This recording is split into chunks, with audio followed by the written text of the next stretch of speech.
예수님께서 베드로, 야고보, 요한 세 명의 제자를 데리고 변화산에 올라가신 적이 있습니다.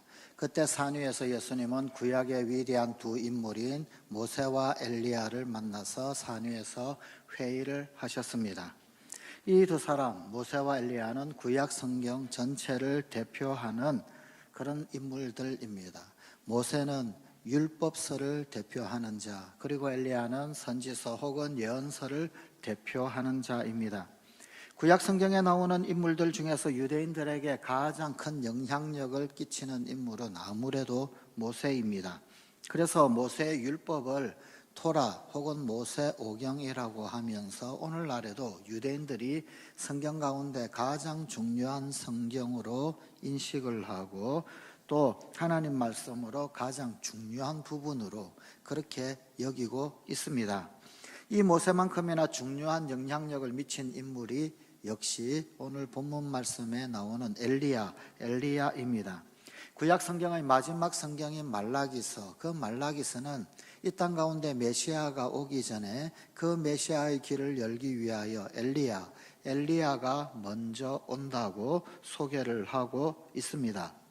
이렇듯 엘리야 역시 유대인들에게는 아주 중요한 인물입니다.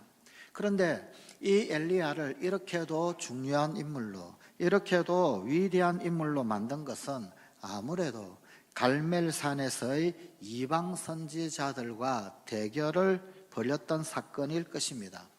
바알 선지자 450명과 홀홀 단신으로 제단에 놓여 있는 제물, 그 제단에 있는 예물을 놓고 불로 응답하는 신이 참 신이다 라고 하는 그런 대결을 이 엘리야가 펼쳤습니다. 이 사건이 너무도 인상적이기에 엘리야는 강력한 영향력을 끼치고 있는 것입니다. 이 이방 선지자들과 엘리야가 대결하는 이 장면은 구약 성경 가운데서도 가장 흥미롭고 가장 장쾌하고 가장 통쾌한 그런 장면이기도 합니다. 그래서 오늘날까지도 우리 성도들은 불로 응답하는 신이 참 하나님이며 그 엘리야의 하나님이 나의 하나님이요 우리의 하나님이라고 찬양하고 노래하고 있습니다. 오늘 우리에게 주신 하나님의 말씀은 바로 이 놀라운 흥미진진한 사건이 있었던 갈멜산으로 우리를 안내하고 있습니다. 때는 북이스라엘의 아합 왕 시대였습니다. 북이스라엘의 아합 왕 시대는 이스라엘 역사 전체를 통하여서 가장 영적으로 암흑기인, 가장 영적으로 어두웠던 그런 시대였습니다. 솔로몬 이후 기원전 931년경에 나라는 북이스라엘 그리고 남유다 두 개의 나라로 나뉘어지게 되었습니다. 북이스라엘은 분열 이후에 아합 왕이 서기 전까지 그 이전에 7명의 왕이 있었습니다.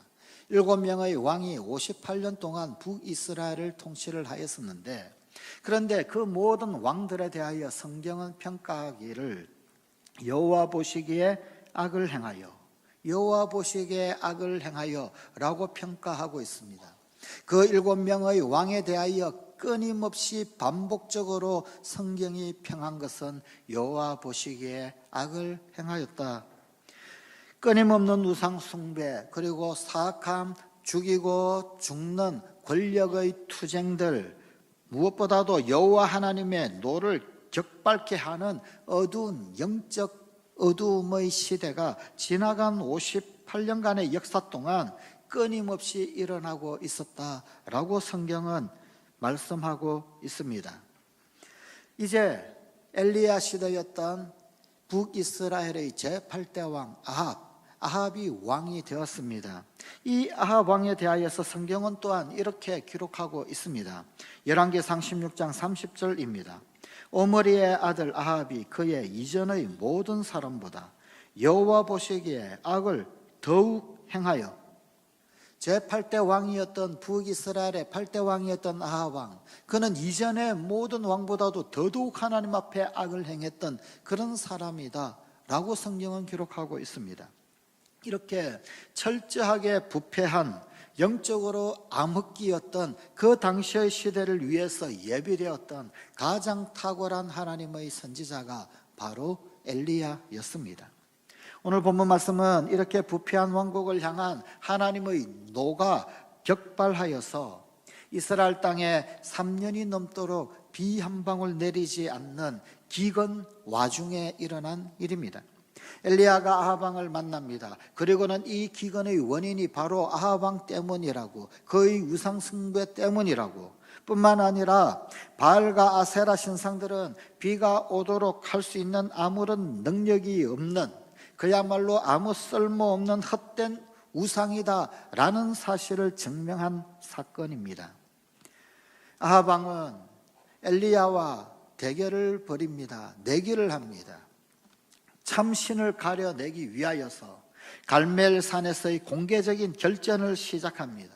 누가 진실로 신인가, 누가 진실로 역사를 주재하는 살아있는 신인가 결정하십시다. 바알 선지자 450명 데려오십시오. 아세라 선지자 400명도 데려오십시오. 850대 1로서 한번 누가 정말 살아있는 신을 섬기는 자인지 한번 대결을 해 보십시다. 내가 대적할 것이요. 이렇게 해서 850대 1의 결전이 시작됩니다. 이 850대 1의 결전의 승산이 어떠하리라 라고 하는 것은 인간적인 계산으로는 너무나도 명백합니다. 사람이 보기에 인간적 계산으로는 이렇게 승산 없는 갈멜산의 결전 가운데서 하나님께서 우리에게 도대체 무엇을 보여주십니까? 먼저 엘리야는 결단의 요청을 합니다. 오늘 본문 21절 말씀입니다. 엘리야가 모든 백성에게 가까이 나아가 이르되 너희가 어느 때까지 둘 사이에서 머뭇하려느냐? 여호와가 만일 하나님이면 그를 따르고 바알이 만일 하나님이면 그를 따를지니라 하니 백성이 말 한마디도 대답하지 아니하는지라. 엘리야는 백성들에게 여호와 하나님과 바알 사이에서 택하라라고 요구하고 있습니다. 택함에 대한 결단을 촉구했습니다. 갈멜산에서 불로 응답하는 놀라운 역사, 그 갈멜산의 불의 응답을 보기 전에 하나님과 바알 사이에서 하나만 택하는 결단이 있어야만 합니다. 사람이란 둘 사이에서 머뭇할 때가 가장 악할 때이고 또한 가장 위험할 수가 있습니다. 둘 사이에서 이리 기웃 저리 기웃할 때 우리는 그런 사람을 박쥐 같은 자라고 그러면서 욕을 합니다. 사실은 둘 사이에서 머뭇할 때 그때가 제일 위험할 때입니다. 또 가장 악랄할 수가 있을 때입니다. 아마도 이 이스라엘의 백성들의 마음은 차라리 둘 다 선택하기를 원했을지도 모릅니다. 하나님도 섬기고 바알도 섬기고, 하나님께도 응답을 받고 바알에게도 응답을 받고, 하나님께도 복을 받고 바알에게도 복을 받고, 이쪽 득도 보고 저쪽 득도 보고, 그런 마음이었을는지도 모릅니다. 우리 인간들에게는 늘 이런 마음이 있습니다. 그래서 열왕기하 17장 33절에는 이런 말씀이 있습니다.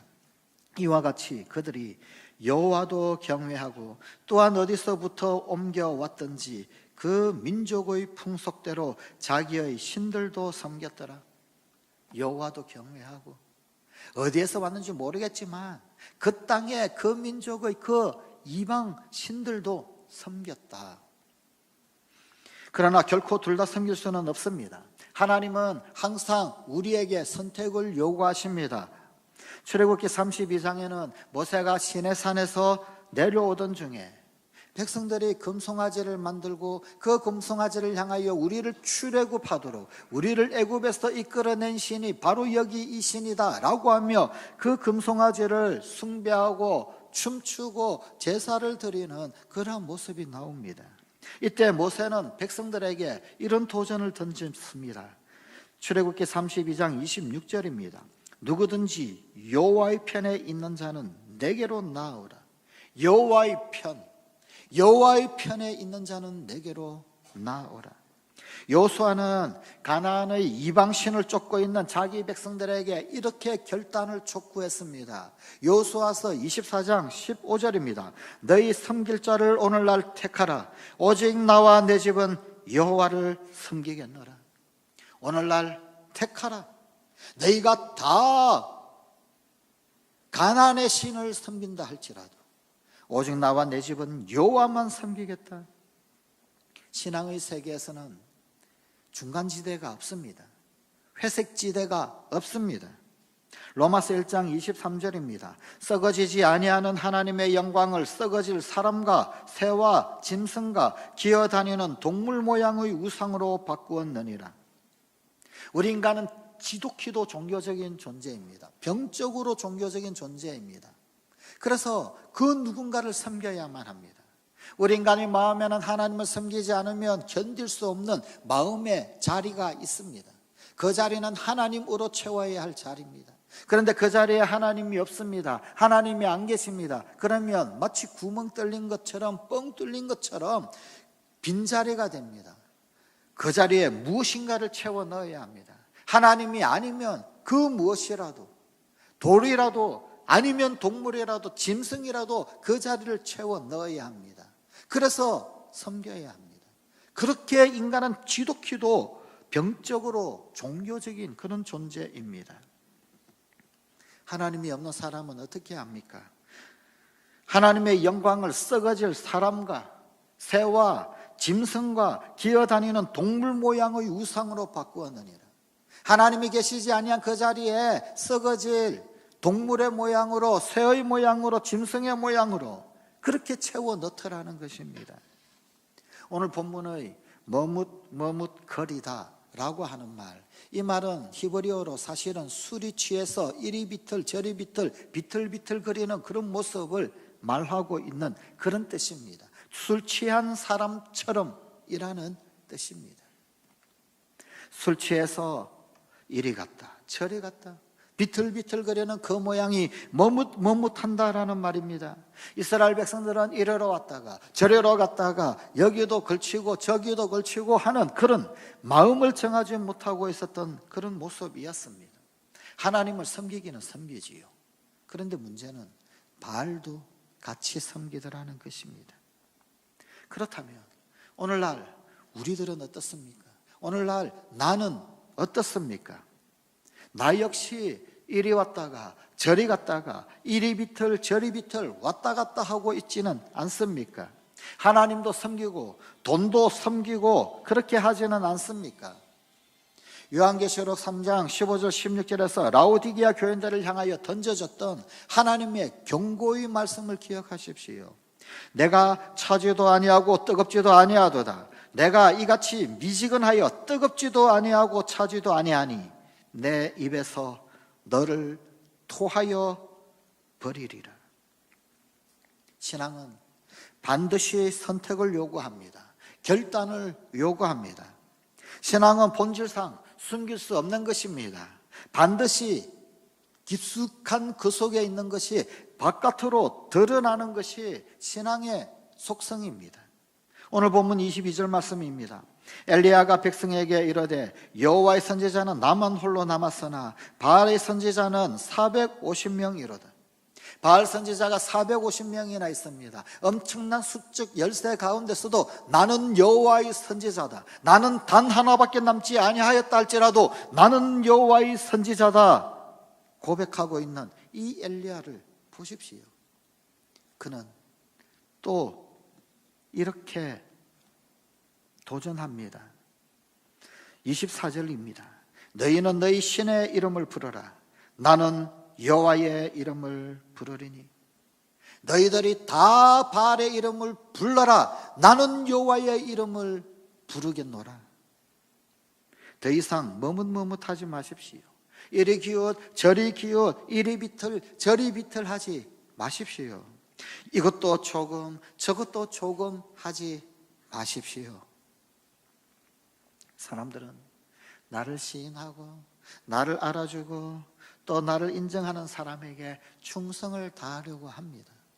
마찬가지로 내가 하나님을 시인하고 내가 하나님을 따르고 내가 하나님만 경배할 그때 하나님께서도 내 생애 가운데 찾아오셔서 나를 붙잡아 인도하십니다. 그리고 하늘 문을 열어주십니다. 하나님을 섬기십시오. 하나님을 시인하십시오. 이제 이 신앙 고백 이후에 엘리야는 불로 응답하는 참 하나님을 소개합니다. 불로 응답받기 위해서 제일 먼저 했던 일이 있습니다. 본문 30절입니다. 엘리야가 모든 백성을 향하여 이르되 내게로 가까이 오라. 백성이 다 그에게 가까이 가매 그가 무너진 여호와의 제단을 수축하되, 백성들을 다 불러 모았습니다. 내게로 가까이 오라. 그러나 사실 그것은 엘리야에게 가까이 오라는 요청이 아니었습니다. 하나님께 가까이 나오라 라고 하는 도전이었습니다. 그리고 그 백성들 앞에서 무너진 여호와의 제단을 수축합니다. 엘리야의 그 위대한 역사는, 갈멜산의 그 놀라운 불의 응답은 무너진 제단을 수축하는 것으로부터 시작이 되었습니다. 그 제단은 바알 숭배자들에 의해서 무너졌습니다. 그리고 그 제단의 수축은 하나님에 대한 신앙의 복구를 상징합니다. 혹시 우리 가운데 무너진 제단이 없습니까? 다시 수축해야 할 제단이 없습니까? 부흥을 원하십니까? 축복을 원하십니까? 하나님 능력 보기를 원하십니까? 그렇다면 먼저 무너진 제단을 수축하십시오. 무너진 여호와의 제단을 수축하십시오. 하나님을 찬양하고 주님을 영화롭게 하는 영광스러운 제단을 먼저 세우십시오. 우리의 마음속에, 심령 속에, 우리의 가정 가운데, 나의 일터 가운데, 우리의 삶의 현장 가운데, 우리의 예배 자리 가운데 그 무너진 제단을 제대로 수축하십시오. 내 심령 가운데 하나님을 가까이 하는 그 제단을,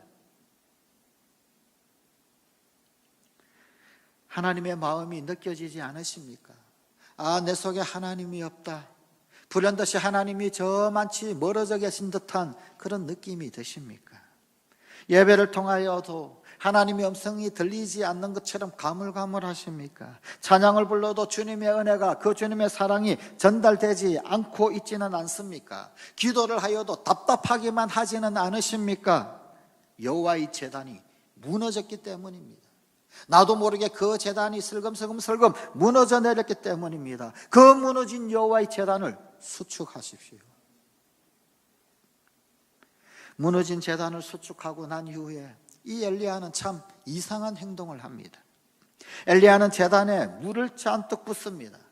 그래서 지금 이 제단에 불이 붙어야 되는데, 그 불이 붙어야 참 신이 증명이 될 텐데, 그런데 오히려 불이 붙는 것을 방해받는, 불이 붙지 못하도록 하는 물을 그 제단에 쏟아 부었습니다. 밑에 불씨를 숨겨두지 않았다라는 사실을 보여주기 위함이었을까요? 혹 그럴지도 모릅니다. 많은 성경학자들이 그렇게 이해합니다. 그러나 단지 그것뿐이었을까요? 사실 그 당시에 이 이방의 선지자들, 혹 바알 선지자는 제단 밑에 어떤 불씨를 숨겨두기도 했습니다. 그래서 시간 지나면 거기에 불이 붙도록, 불이 타오도록 하여서, 그래서 신이 임했다고 그렇게 소리 지르기도 하곤 했었습니다. 그것을 방지하는 것만이 다였을까요? 불은 물이 있으면 붙을 수가 없습니다. 상극입니다. 거기에다가 물을 잔뜩 부었으니 불이 붙을래야 붙을 수가 없을 것입니다. 그게 자연의 법칙입니다. 그러나 하나님의 능력이 나타나면 그 장애물도, 그 방해도 뛰어넘습니다. 그 자연의 법칙이 비록 그러하다 할지라도 그것을 뛰어넘는 하나님의 역사가 나타날 수도 있더란 말입니다. 그 어떠한 것도 하나님의 능력을 제한할 수 없습니다.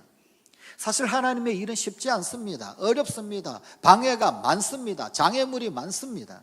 방해 없이, 어려움 없이, 장애물 없이 하나님의 일이 슬슬 풀리는 경우는 성경 전체를 보아도 많지가 않습니다. 그렇게 많지가 않습니다. 반드시 어떤 장애물이 있고 반드시 어떤 방해가 있고 있기 마련입니다. 그러나 하나님의 역사는 어떤 어려움이 있다 할지라도, 어떤 장애물이 있다 할지라도, 어떤 방해가 있다고 한다 할지라도, 어떤 어려움과 고난이 있다 할지라도 그럼에도 불구하고 반드시 실현되고 말 것입니다. 나타나고 말 것입니다. 아무리 장애물이 많아도 하나님의 역사는 반드시 드러나고야 말 것입니다. 구약의 제사방법에 제단에 물을 쏟아 부어서 제사하는 방법은 없습니다. 그런데 엘리야는 물을 붓습니다. 그것도 12통이나 붓게 했습니다. 이때가 어떤 때입니까? 물을 구하기 쉽지 않은 때, 3년 넘도록 비가 오지 아니하여 기근이 극심하던 바로 그때, 지금 엘리야가 드리는 이 제사의 목적이 무엇일까요? 3년 동안이나 비가 오지 아니하여서 가란 이때에 하늘 열려서 비를 내리게 하기 위해서입니다. 이 제사 드려서 하늘에서 이제 비가 내리도록, 심은 대로 거둔다라는 속담이 있지요. 이 속담은 우리에게 참 많은 도전을 던져주는, 통찰력을 던져주는 그런 속담이기도 합니다. 펌프에서 물을 얻기 위해서는 먼저 물을 쏟아 부어야 합니다. 그 펌프에 물을 부어 넣어야 합니다. 이런 물을 마중물이라고 하지요. 펌프가 아무리 최신 펌프고 아무리 새 펌프를 끼워 두었다고 할지라도 거기에 마중물을 붓지 아니하고서는 저 땅속 깊숙이 있는 그 물을 끌어올릴 수가 없습니다. 마찬가지입니다. 땅의 것을 얻기 위해서 땅에 심듯이 하늘의 것을 얻기 위해서는 하늘에 심어 드려야 합니다. 주님은 우리에게 말씀하십니다. 내게 필요한 것, 너에게 필요한 것으로, 그것으로 하나님을 섬기라고, 그것을 하나님께 드리라고. 정말로 물이 필요할 때 마중물을 쏟아 부어야 하는 것처럼, 사랑이 필요하면 사랑을 드려야 합니다. 시간이 필요하면 시간을 드려야 합니다. 희망이 필요하면 희망을 올려드려야 합니다. 위로가 필요하면 오히려 위로를 드려야 합니다. 물질이 필요하면 물질을 드려야 합니다. 그리고는 이 엘리야 기도합니다. 그랬더니 하나님께서 불로 응답하셨습니다. 이 일의 결과가 무엇입니까? 백성들의 마음이 하나님 앞으로 돌이킴을 얻게 되었습니다. 31절 말씀에서 엘리야는 이렇게 기도합니다. 주는 그들의 마음을 되돌이키심을 알게 하옵소서. 여호와의 불이 하늘에서 내려와서 번제물을 태우고 뿐만 아니라 도랑에 있는 물도 다 태워버리고 심지어 돌까지도 다 태워버렸습니다. 하나님께서 이런 놀라운 이적을 보여주신 것, 왜 그렇게 하셨을까요? 이 놀라운 하나님의 이적이 눈에 보여진 목적이 도대체 무엇일까요? 하나님께서 불로 응답하시고 불을 내리시고 불로 나타나신 그 이유가 무엇입니까? 어마어마한 신비스러운 일 보여주시려고입니까? 백성들의 마음을 하나님께로, 이렇게 해서라도 백성들의 마음을 하나님께로 돌이키기 위함입니다. 여기 하나님의 열심을 보십시오. 여기 하나님의 마음을 보십시오. 여기 하나님의 심정을 보십시오. 어떻게 해서든지 자기 백성을 찾으시는 하나님의 그 마음을 보십시오. 하나님과 우상 가운데서 머뭇머뭇하는 백성들의 마음을 다시 붙잡아 하나님께로 돌이키도록 역사하시는 그 하나님의 열심을 보십시오. 하나님께서는 오늘도 머뭇하는 백성들이 하나님께로 돌아오기를 원하십니다. 주저하며 확신 없는 그 마음들을 싸잡아서 확신을 주시고 여호와 그는 하나님이시로다, 그 고백 듣기를 원하십니다. 그리고 이스라엘 백성들은 여호와 그는 하나님이시로다, 여호와 그는 하나님이시로다 라는 고백을 합니다. 이제 우리의 차례입니다. 여호와 그는 하나님이시로다. 사실 여호와 그는 하나님이시로다 라고 하는 이 말은 엘리야의 이름의 뜻입니다. 엘리야라고 하는 그 이름의 뜻이 여호와 그는 하나님이시로다 라고 하는 뜻이었습니다. 엘리야의 그 이름은 바로 하나님을 드러내는 이름이었습니다. 오늘 하나님께서는 우리에게도 엘리야라는 이름 주시기를 원하십니다. 우리 인생이 엘리야이기를 원하십니다. 이 불신의 시대, 이 우상 숭배의 시대, 이 머뭇하는 시대, 이리 기웃 저리 기웃, 여기도 조금 저기도 조금, 여기에서도 덕을 보고 저기에서도 덕을 보기를 원하는 이 시대에 너는 엘리야라고, 엘리야가 되라고 우리에게 요청하십니다. 여호와 그가 하나님이시다, 삶의 고백 나타나기를 원하십니다. 사랑하는 성관가족 여러분, 엘리야로 살아야 합니다. 엘리야가 되십시다. 그리고 바알의 선지자들을 처형한 것처럼 우리 가운데 우상과 불신과 불리한 상황을 하나님 앞에 무릎 꿇게 하십시다. 그리고 하나님께로 되돌이키십시다. 오늘의 상황이 내게 불리하다고 머뭇하지 마십시다. 술 취한 것처럼 이리 비틀 저리 비틀 더 이상 비틀거리지 마십시다. 아무 힘 없다고, 다리에 힘 빠졌다고 비틀비틀거리면서 길바닥에 드러눕지 마십시다. 항상 상황을 부정적으로만 보는 사람이 있습니다. 그러한 사람은 매사에 부정적입니다. 그러나 역사와 상황을 긍정적으로 보고 그럼에도 불구하고 역사하시는 하나님의 가능성을 신뢰하는 사람이 있습니다. 그 하나님께 모든 것을 내어 맡기는 사람들이 있습니다. 하나님은 이러한 믿음의 사람들을 통해서 역사하십니다. 날카로운 비판과 철저한 불평과 원망 속에서 혹 우리가 예리한 지성을 엿볼 수는 있을지 모르겠습니다만 하나님의 위대한 능력은 실감할 수 없습니다. 목격할 수가 없습니다. 주님의 역사는 믿음을 통해서만 나타나기 때문입니다. 주님의 역사는 머뭇머뭇하는 자리에서 일어나 여호와 하나님께로 되돌이킬 때 우리 눈에 보이기 때문입니다. 더 이상 머뭇머뭇하지 마십시오. 무너진 제단을 수축하십시오. 하나님 앞에 가장 소중한 그 물을 쏟아 부으십시오. 그 액션이 여호와 그분이 하나님이시라는 고백입니다. 오늘도 이 땅 가운데 엘리야들이 일어나기를 소원하십시다. 우리 사랑하는 성광의 가정들이 엘리야가 되시기를 소원하십시다. 우리의 일터 가운데, 우리의 직장 가운데, 우리의 자녀손이 하나님 앞에서 엘리야 되는 성광 가족 되십시다. 기도하시겠습니다. 하나님, 여호와 그는 하나님이시로다.